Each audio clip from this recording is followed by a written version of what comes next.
Hello, it's me Lodi ng Simple Recipe. Today tayo ay magluluto pero i-upgrade ko lang yung leftover na sisig. Naghiwa na ako ng tokwa. Nag-fried na ako kanina. Hiniwa ko na siya. At ngayon, iginisa ko siya sa sibuyas. Ayan. Haluin lang natin para medyo crunchy yung ating tokwa.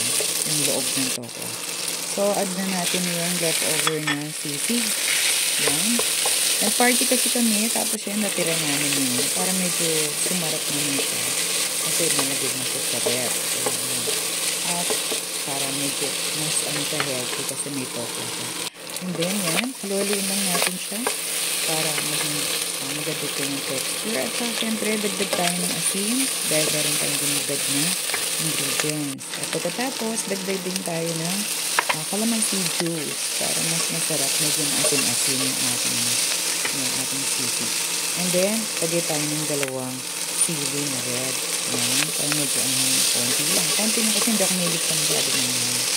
Ayan, malapit na itong maluto. Tingnan nyo naman, medyo talagang mag-upgrade ang itsura niya.